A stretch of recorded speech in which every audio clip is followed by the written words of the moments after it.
5장. 지금 우리는 다윗의 7개와 6개를 범한 것에 대한 하나님의 그 징계를 살피고 있습니다. 다윗은 우리아의 아내인 바세바를 이렇게 범하고, 또 하나님이 그 죄악을 지적하실 때 바세바가 임신을 했다는 말을 들었을 때 다윗은 그것을 숨기기 위해서 아주 못된 짓을 하죠. 그리고 우리아를 회유를 해서 속여서 자기로 인해서 잉태를 한 것이 아니라 마치 남편에 의해서 된 것처럼 꾸미려다가 안 되니까 자기 뜻을 이루기 위해서 그 충성스러운 신하를 사지에 몰아넣는 살인교사가 아니라 이건 완전히 살인죄죠. 그냥 자기가 직접 죽이는 것보다 더 못된 짓을 하죠. 이것에 대해서 하나님은 그의 죄악을 지적하실 적에 다른 건 다 놔두고 딱 두 가지 말씀. 칼이 네 집에서 떠나지 아니한다. 그다음 두 번째는 너는 은밀하게 일을 행했지만 너의 그 아내들은 백주대낮에 많은 사람들이 보는 앞에서 욕을 당할 것이다. 우리 여기서 알아야 할 건요, 하나님 앞에서는 다윗이고 뭐가 없습니다. 온 성경에 있는 기가 막힌 최고의 하나님 사람들 다 모아놔도 하나님 보시기에 노 하면 그건 끝입니다. 성경은 어떤 사람을 축혀 세우는 책이 아닙니다. 위인 전기전집이 아닙니다. 하나님의 뜻이 이러하다는 것을 우리에게 명확하게 보여주는 거예요. 아브라함인데, 아이고 모세인데, 다윗인데, 천만에요. 그들은 전부 어찌 됐습니까? 죽었어요. 왜 죽습니까? 죄의 삭시입니다. 천하 없는 인간이라도 죄 앞에는 꼼짝을 못합니다. 다 죽습니다. 우선 그거 깨달아 알아야 되고요. 그러니까 사람한테 목을 빼면 안 됩니다. 사람한테 정신 팔리면 안 돼요. 아주 용한 목사님이 계신다. 예수를 믿어야지 사람을 믿으면 안 됩니다. 그거 분명하게 해야 되고요. 그 다음, 이제 오늘 15장부터 이제 그 15장 여러분 제목을 보십시오. 압살롬이 반역하다. 이래서 압살롬은 다윗의 셋째 아들이에요. 세상에 이런 불효막심한 놈이 어디 있나 싶잖아요. 제가 지금 말씀을 봉독을 안 하고 바로 지금 이 말씀하는 거는 15장 오늘 1절부터 12절까지 압살롬의 반역에 대해서 좀 이야기 살피는데 요절로 삼을 말이 한마디도 없어요. 그래서 그냥 상황 설명만 하는 겁니다. 압살롬이 반역하다 이렇게 돼 있잖아요. 근데 우리가 이 말씀을 그냥 듣 보면은 세상에 이 못된 놈이 어떻게 아버지한테 이런 칼을 빼들고 이런 죽일 놈이 있나 싶잖아요. 근데 원인이 전부 어디 있습니까? 다윗 자신에게 있어요. 칼이 내 집에서 떠나지 아니하리라. 반역이 그거잖아요. 아버지한테 칼을 빼드는 거죠. 근데 참 하나님이 갚으시는 거 보면요, 몸서리가 쳐지는 것이, 아니 무슨 다른 이방민족이 와가지고 자기를 공격하고 뭐 이런 거야 뭐, 저놈들이 평소에도 뭐 블레셋이라든지요, 모압이나 암몬 족속이 쳐들어왔다 이러 하면은 저놈들 원래 우리하고 대적관계에 있던 놈들이니까 쳐들어왔구나, 그래 뭐 그래도 최선을 다해서 한번 붙자 일이 되는데 아들이 이 짓을 한단 말이에요. 뭐 할 말이 없는 거예요, 다윗이.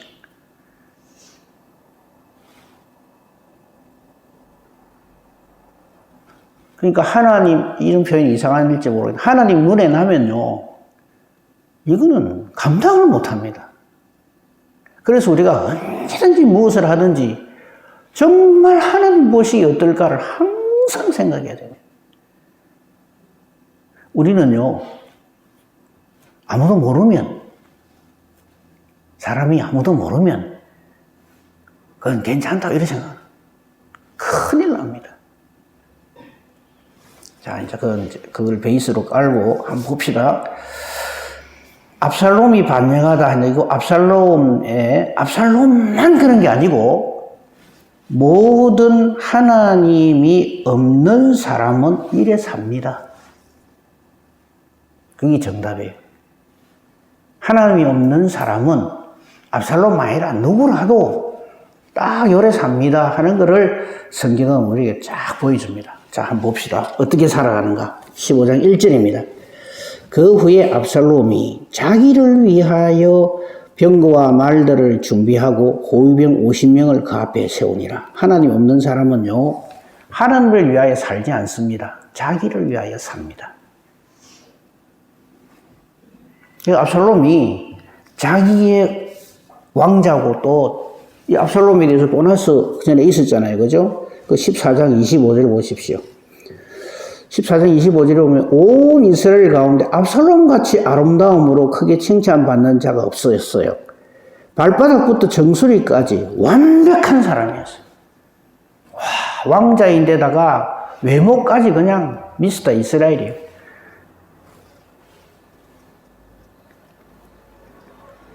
보너스로 26절에 머리가 얼마나 무성한지, 머리카락이 또 그렇게 많고 아름다웠다 이렇게 기록되어 있어요. 물론 나중에 이것 때문에 죽지만요, 그건 그때 가서 보기로 하고. 이러니까 이 압살롬이 사실은 그 전에 한번 못된 짓을 한 적이 있죠. 자기 첫 번째 형님을 죽여버리잖아요. 자기 여동생을 또 못된 짓을 했다 해가지고 이복 형을 죽여버렸거든요. 그거 한번 있었는데 도망갔다가 다시 돌아왔단 말이죠. 그거는 생략하겠습니다. 지난번에 봤기 때문에. 어쨌든 그렇게 돌아온 압살롬이 어째야 되겠어요? 정말 자중자애하고 형님을 죽인 사람이에요, 자기가. 그러기는 더 정말 하나님 앞에서 회개하는 마음으로 부모님에게 더 효도하고 이래야 될 텐데, 딱 요거 풀리니까 자기를 위하여서 벌써 이게 딱 보면 알아요. 이 정말 하나님이 있는 사람인가 없는 사람인가는요, 이거 딱 보면 알아요. 하나님을 위하여 일을 하는지 자기를 위하여 일을 하는지. 이게 압살롬은 자기 아버지라든지 자기가 지금 이스라엘 나라를 위한 백성을 위한 이런 거 없어요. 자기를 위해서 벌써 하는 짓이 틀리잖아요. 병거와 말들을 다 준비하고 자기가 한번 어디 나간다 그러면 마차, 말, 기병들 쫙 앞장 세우고 호위병이 50명이요. 지금으로 치면 보디가드가 50명이라고. 보디가드 50명 데리고 다니는 거는 깡패 2곳밖에 하는 거 왜 뭐가 있겠어요, 그죠? 다 이런 짓을 하는 거예요. 근데 우리가 이런 데 눈이 빠져갖고, 야, 저 사람 진짜 신세 좋네. 참 저렇게 멋진, 지금으로 치면 멋진 최고급 승용차에다가 그냥 보디가드 50명 쫙 데리고 다니면, 와, 저 사람 성공했는가 또 이러잖아요. 그거 성공한 거 아닙니다. 그런데 눈 빨리면 안 돼요. 자, 그 다음에 보십시다. 이제 그 모습은 이렇고요. 2절. 압살롬이 일찍 일어나 자기 뜻을 관철시키고 자기 목적을 이루는 데는 누구보다 부지런합니다. 여러분, 여기 오신 분들은 전부 굉장히 일찍 일어나신 분들이잖아요. 그 뭐 때문에 여러분 일찍 일어나셨어요? 우리 뜻을 세우기 위함이 아니라 하나님 뜻을 알기 위해서 일찍 일어나는 거죠. 이건 아름다운 거예요. 여러분, 못된 생각을 가지고, 하나님 없는 사람들이 못된 생각을 가지고 자기 뜻을 이루기 위해서요, 애를 쓰는 사람들 보면요, 얼마나 자기 일에 부지런한지 모릅니다. 압살롬도 딱 그거예요. 일찍 일어납니다. 일찍 일어나고 우리처럼 새벽 기도 나와가지고 새벽 예배를 드리고 말씀 듣고 이러면 딱 좋을 긴데, 일찍 일어나가 하는 짓을 한번 보십시오. 아주 일찍 일어나가지고 성문길 곁에 갑니다. 재판 장소에 간다 이 말이에요. 사람들 많이 모이는데 자기 아버지 다윗왕에게 송사가 있어서, 거기 2절 잘 보세요. 어떤 사람이든지 송사가 있어서 왕에게 재판을 청하러 사람들이 오는 곳 딱 가는 거예요. 이 왕은 다윗왕을 말합니다. 송사는 이제 재판할 일이 있어서 억울한 일이 있다 이거죠. 그럼 재판하러 다윗왕에게 올 거 아닙니까? 그럼 거기서 재판하러 오는 사람의 특징이 뭘까요? 원망불평이거든요. 억울하다 이거예요. 내가 이런 일을 당했는데 왕에게 와서 호소를 할 거 아닙니까? 그럼 그 중에 자기 뜻대로 일이 잘 풀리는 사람도 있겠지만은 벌써 재판에 걸리가 있고 이러면 시끄럽고 일이 복잡하고 마음이 안 편하단 말이에요. 그런 사람들을 살살살살 깨워가지고 그 사람들을 환심을 사가지고 자기 아버지하고 이렇게 멀어지게 만드는 거예요. 그거 한번 봅시다. 이게 전부 뭐냐면 압살롬이 참 못된 애가 아니에요. 하나님 없는 사람들이 다 요래 삽니다. 송사가 있어서 왕이 재판하러 오면은요, 자 보십시오. 2절 중반절에 보세요. 그 사람을 부릅니다. 재판하러 가는 사람 가기 전에 나 잠깐 봅시다 이런단 말이에요. 그럼 지나가는 그 재판하러 올라가는 사람을 턱 보고 재판하러 올라가는 사람은요, 지푸라기라도 잡고 싶은 마음이란 말이죠. 누구라도 자기 편 들어주는 사람만 있으면 막 누구라도 잡는다고요. 그런데 압살롬이 아까 멋지게 생겼다 했잖아요. 벌써 움직일 때 기병들 촥 데리고 보디가드 50명 촥 데리고 가니까 눈에 확 띌 거 아닙니까? 그런 사람이 자기를 이렇게 부른다면 이거 부를 때도 한번 보십시오. 그 보면 참 기가 막힌 설명을 잘 해놨어요. 그 사람을 불러서 이렇게 말합니다. 어느 성읍 사람입니까? 그럼 그 사람이 나는 뭐 이스라엘 12지파 중에 어디에 속한 사람입니다. 그러하면은 3절 보십시오. 압살롬이 그에게 이르기를 보라. 그렇습니까? 하면서 맞장구를 치주면서 이 말이요. 네 일이 옳고 바르다마는 무슨 뜻이에요?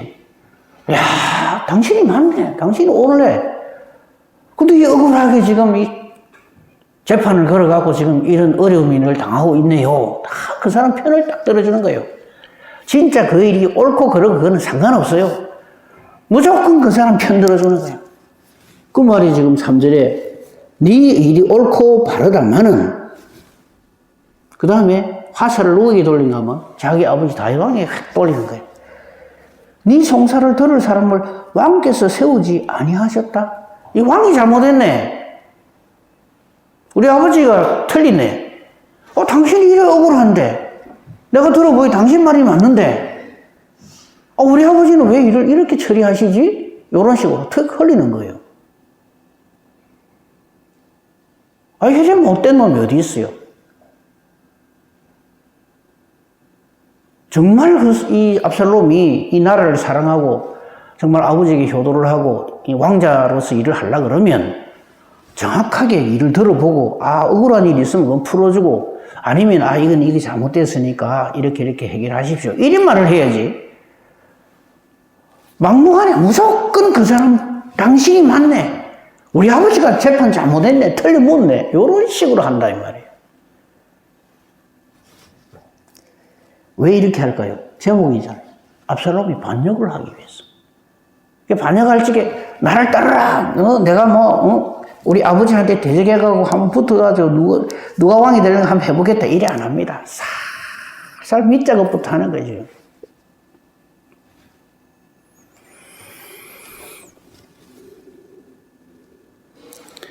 딱 하고 싶은 말은 4절인 거죠. 압살롬이. 한번 보십시오. 얼마나 야비하고 아주 못됐게 압살롬이 이르기를 내가 이 땅에서 재판관이 되고 뭔 소리입니까? 내가 왕이 되고 이 말이에요.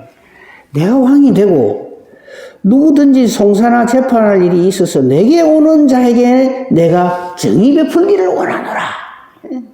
이건 무슨 말이에요? 우리 아버지는 정의를 베푸는 게 아니라 당신 억울하게 하는 사람이다. 이 말이에요. 자기가 왕이 되면 정말 이래 잘할 건데 당신 참 억울하겠네. 우리 아버지가 틀려가지고 피해를 당신이 보내. 이런 식으로 말을 싹 갖다 붙이는 거예요.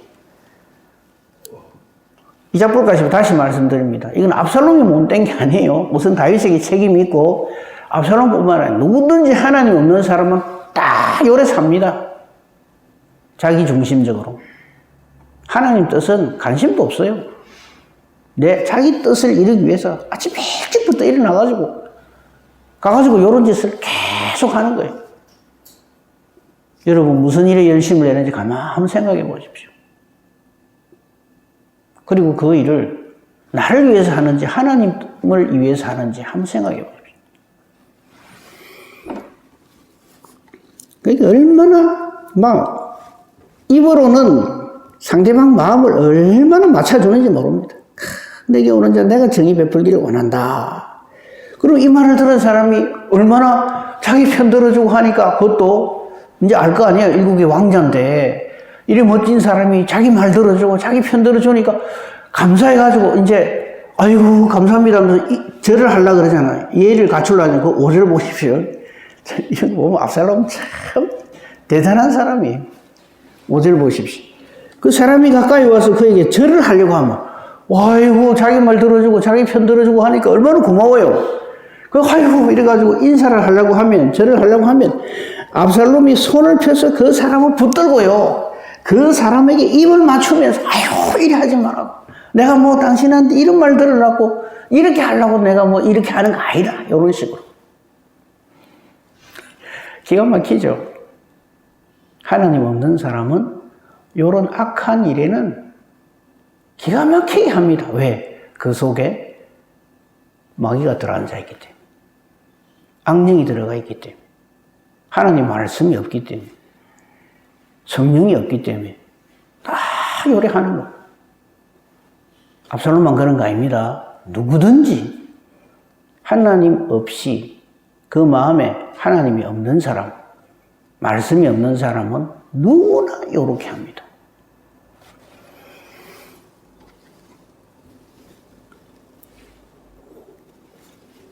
그래서 이제 1절에서 5절까지의 이 상황을 딱 정리해 놓은 말씀이 6절입니다. 한번 보세요. 이스라엘 무리 중에 왕께, 즉 다윗 왕을 말합니다. 다윗 왕에게 재판을 청하러 오는 자들마다 한 사람도 예외 없이 이 압살롬이라는 이 못된 놈이 요렇게 행하는 거예요. 이유는 맨 끝에 딱 나오죠. 이스라엘 사람의 마음을 이 압살롬이 훔치는 거예요. 자기가 왕자면 아버지 왕이 나라를 다스릴 때 거기에 협력을 하고 협조를 하고 그래야 될 거 아니에요? 근데 벌써부터 반역의 마음을 딱 가지고 이런 못된 짓을 아주 야비한 짓을 하는 거예요. 우리 교회 안에도 마찬가지입니다. 사람 마음 훔치려 하지 말고 하나님의 마음을 살피고 하나님 보시기에 아름다운 우리의 언행심사가 되어져야 합니다. 사람 편들려 하지 말고.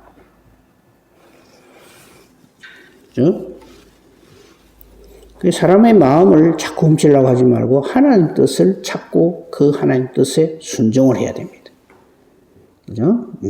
자, 그럼 그 정도면 충분히, 그 압살롬의 이 반역의 그 과정, 원인을, 그 뿌리를 우리 여기서 충분히 살폈어요. 7절 들어가 봅시다. 4년 만에 기가 찹니다. 오랜 기간 동안 요 준비를 했다, 이 말이에요.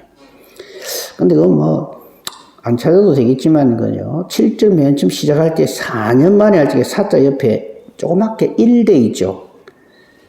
그냥 이건 보너스니까 한번 그냥 보세요. 쭉 내려가면 어떤 기록에는 40이라고 돼 있다, 이래 돼 있어요. 40년 동안 이 짓을 하는 거예요. 물론, 그걸로 봐서, 나이로 봐서, 시간으로 봐서 40년 동안 그래 한 건 알겠죠. 그죠? 40년 동안 한 건 알겠지만, 그렇게 오랜 기간 동안 딱 준비를 하는 거예요.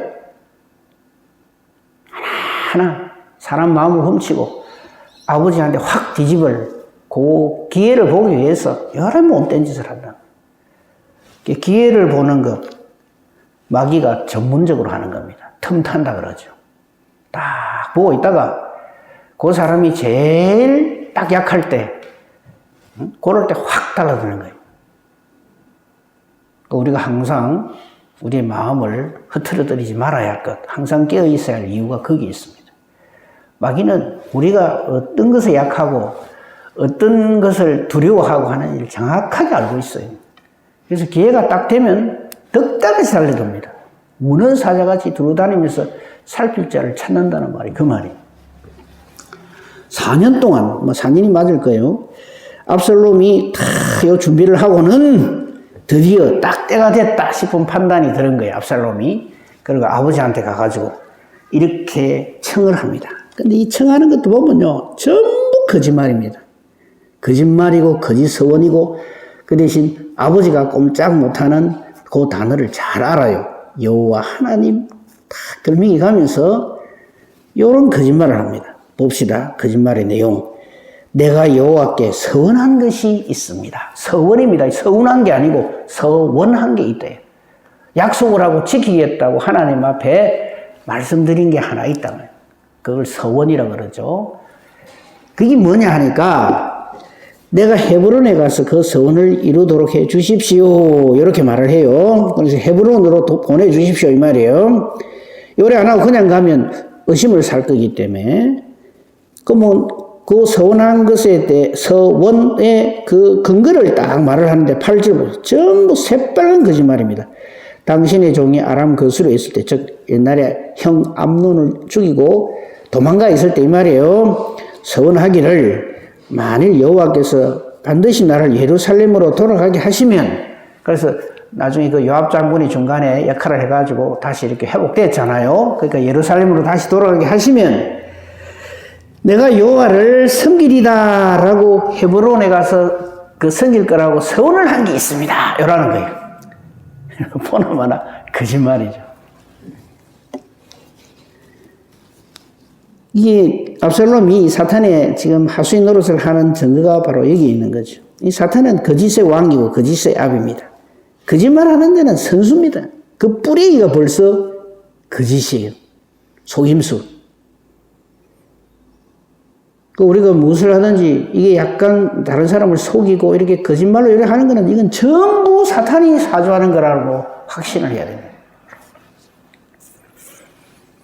그러니까 뭐 압살롬이라고 하는 이 인간 자체가 얼마나 모든 것이 다 아주 그냥 아주 거짓되고 아주 악하고 못됐고 못된 겉모술수 깨를 부리고 그런 사람이라는 걸 알 수가 있죠. 그죠? 그리고 압살롬은 옛날에 어떤 한 사람이 아니라 하나님이 없는 모든 사람은 이렇게 됩니다. 그래서 압살롬에게서 우리 모습을 봐야 됩니다. 나도 하나님 없으면 이렇게 했고 앞으로도 이렇게 하겠구나. 이걸 깨달아 알아야 돼요. 그러니까 이런 새빨간 거짓말을 정말 눈도 하나 깜딱 안 하고 거짓말을 합니다. 그래서 헤브론으로 나를 보내주십시오. 이 말을 들은 다윗 왕, 아이고 아들이 그래도 참 여호와의 이름을 떨먹이 가면서 그죠? 여호와께서 이라고 또 내가 여호와를 섬기기도 하는데 반대할 이유가 없잖아요. 그러니까 다윗 왕이 허락을 합니다. 평안히 가라. 됐다. 이러고는 헤브론으로 갑니다. 그 헤브론이 어디냐면 반역의 중심 지역입니다. 여기서 군사를 일으킵니다. 그 자세한 내용이 잘 기록되어 있어요. 10절. 이에 압살롬이 정탐을 이스라엘 모든 지파 가운데 두루 보냅니다. 여러분, 오랜 기간 동안 이런 식으로 다 준비를 했기 때문에 모든 곳곳에 이스라엘 전역에 재판하러 온 사람들 얼마나 많았겠어요, 그동안에. 그 사람들 마음을 다 환심을 살았기 때문에 자기가 한마디 내가 왕이 되면 안 그럴 건데 내가 왕이 되면 정말 억울한 거 다 풀어줄 건데 이러니까 사람들 마음이 전부 야, 이 압살롬 왕이 되면 정말 좋겠다 이러고 있다 이 말이에요. 딱 그 시간이 딱 무르익은 것을 알고는 딱 정탐을 보내요. 자기 헤브론으로 가면서 압살롬이 정탐을 이스라엘 모든 지파 가운데 두루 보내면서 하는 말이 너희는 나팔 소리를 듣거든. 이게 신호탄입니다. 나팔을 쫙 불면 압살롬이 헤브론에서 왕이 되었다. 이거래 말을 쫙 퍼뜨리라. 여론전에도 명수입니다.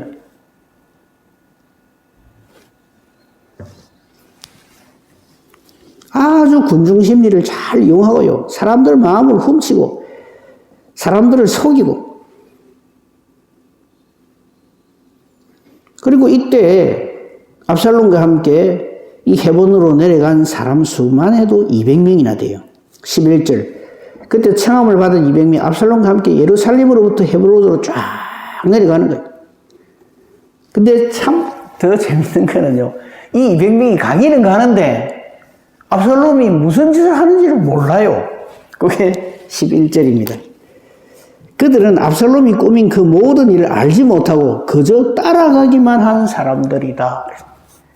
그 여론, 군중심리의 대가입니다. 뭐 우리 얼마 전에 대선을 치르고 또 좀 지방선거도 치르고 할 거잖아요. 그거 가만 들여다보세요.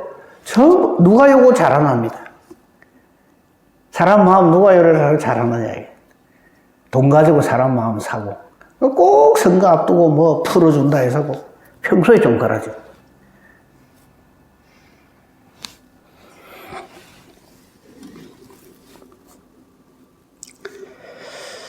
그리고 12절이 아주 중요한, 이제 내일 또 이제 13절부터 볼 겁니다만, 이제 13절 미리 조금만 봅시다. 그 13절 처음 시작할 때 제목이 뭡니까? 다윗이 예루살렘에서 도망하다. 다윗이 이제는 쫓겨나는 거는. 요 쫓겨나게 되는 이유들이 전부 지금 오늘 우리가 본 요 내용들입니다. 근데 12절이 매우 중요한 역할을 하는데 그게 뭐냐니까, 요렇게 압살롬이 헤브론으로 내려갈 그때에 압살롬이 또 한 사람 포섭해 놓은 사람이 있어요. 이 사람은 여러분 이름을 기억해 놓으세요. 그 사람 이름은 아히도벨이라고 하는 사람입니다. 왜 이 사람 이름을 기억해야 되냐면요, 이 사람은 다윗의 모사입니다. 다윗의 브레인이다. 최고의 이스라엘 전체에서 최고의 지혜로운 사람. 뭐 삼국지에 나오는 제갈공명 같은 사람이 이스라엘에 있었어. 근데 이 사람이 다윗의 모사, 다윗의 책사, 다윗의 말하자면 오른팔 격인 사람이었는데 이 사람을 탁 포섭을 해가지고 자기 사람을 만들어버려요. 그러니까 압살롬이 얼마나 주도 면밀하게 준비를 했는가를 알 수가 있죠. 여기 다시 한번 봅시다. 12절.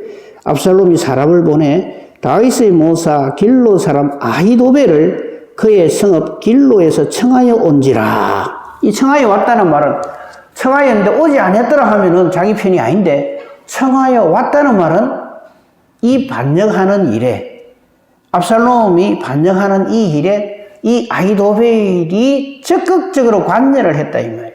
요래하세요, 조래하세요. 어쩌면 이 아히도벨이 뒤에서 다 코치를 한 거지. 이 말을, 사실은 이 아히도벨이 그리 넘어갔다는 말을 다윗이 딱 듣고는 포기하고 도망을 가는 거예요. 거기 13절이에요. 전령이 다윗에게 와서 말하되 이스라엘의 인심이 다 압살롬에게로 돌아갔나이다 하니까 다윗이 도망을 가는 거예요. 그건 내일 보기로 하고, 이 다윗의 모사 아히도벨이 압살롬 편에 선 것이 아주 중요합니다. 그것이 그 뒤에 일어나는 모든 일들에게 있어서 굉장한 중요한 역할을 합니다. 그래서 아히도벨 기억하세요. 그리고 반역하는 일이 크감에 압살롬에게로 돌아오는 백성이 많아지니라. 이 군중심리죠. 뭣도 모르는데 하여튼 뭐 이 사람이 왕이 되면 다윗 왕이 하는 것보다 더 좋단다 이러니까 나가는 거예요. 그리고 아히도벨도 압살롬 편에 섰단다. 이게 굉장한 역할을 하죠. 그 지혜로운 사람이 저 다윗 왕 편에 아니고 압살롬 편에 있어? 이제 이거죠. 우리도 그렇잖아요. 뭐 교회든지 뭐 어디든지 간에 아주 유력한 사람이 누구 편에 섰는가 그거 따라서 우리 마음이 요래 바뀌고 저래 바뀌고 하잖아요. 말씀한 것들만 딱 읽고 마치겠습니다. 오늘 뭐 말씀을 하나 요절 삼아 본 게 하나도 없지만은요, 이거 하나만 딱 생각합시다. 다윗의 모사 아히도벨 하나 요거 때문에. 자, 다윗에게 있어서 모사는 아히도벨이라고 성경 기록하고 있죠. 그럼 아히도벨이 떠나면 다윗도 다윗 안 되는 겁니까? 그렇지 않다는 것을 요 말씀 한 말씀으로 정리를 하고 마치도록 하겠습니다. 이사야 9장 6절 7절에 있는 말씀입니다. 이사야 9장 6절 7절 그냥 기록만 해놓으시고 제가 읽겠습니다. 이사야 9장 6절에 보면요, 우리 예수님이 이렇게 우리 인생, 우리 삶에서 이런 역사를 하실 것이다 하는 것을 기록해 놓은 말씀이 있어요. 이는 한 아기가 우리에게 낳고 한 아들을 우리에게 주신 바 되었는데 누가? 우리 여호와 하나님께서, 하나님 아버지께서 우리에게 한 아들을 딱 정해놓으신 한 분을 우리에게 주셨는데 그분은 어떤 분이냐? 그의 어깨에는 정사를 메었고 즉 하나님의 모든 일들을 다 맡으셨다 이 말이에요. 어깨에 메었단 말은 이분에게 모든 책임이 주어져 있다 이 말이에요. 그의 이름은 기묘자. 아주 희한한 놀라운 분이라 이 말이에요. 모사라, 지혜자라 이 말이에요. 그러니까 우리의 모사는 아히도벨이 아니고요. 다윗의 모사는 아히도벨이 아니에요. 하나님이다 이 말이에요. 기묘자라, 모사라, 전능하신 하나님이라, 영존하시는 아버지라, 평강의 왕이라 할 것이고 그 정사와 평강이 더함이 무궁할 것이고 다윗의 왕자 얘기 나오잖아요.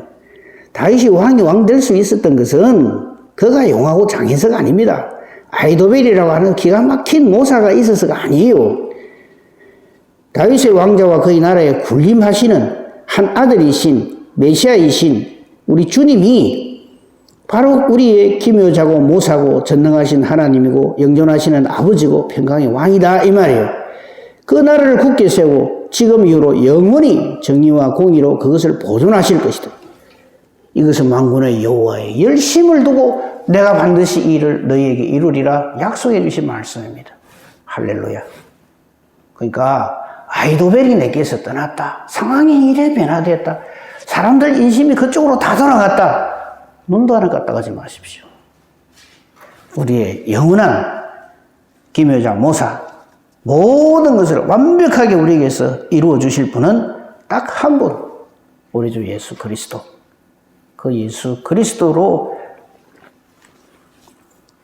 언제든지 넉넉히 그리고 영원히 승리하는 그래서 하나님께 영광을 돌리는 복된 저와 여러분의 길을 우리 주님의 이름으로 축복하며 축원합니다. 아멘. 감사합니다 하나님. 오늘 말씀을 통해서 참 답답한 상황을 봤습니다. 남도 아닌 아들이 다윗의 뒤통수를 칩니다. 오랜 기간 동안 얼마나 저도 면밀하게 못된 준비를 하고 마침내 때가 되면 거짓으로 사람들의 마음을 훔치고 당대 최고의 지혜자를 자기의 모사꾼으로 삼아서 반역을 일으키는 모습을 봅니다. 우리가 살아가는 세상이 이렇습니다. 우리의 대적 마귀는 우리를 하여튼 실패하게 하려고 별짓을 다 하고 온갖 계략을 다 꾸밉니다. 우리가 믿었던 것들, 신뢰했던 것들을 하나하나 무너뜨림으로써 절망하게 만들고 그래서 포기하게 만듭니다.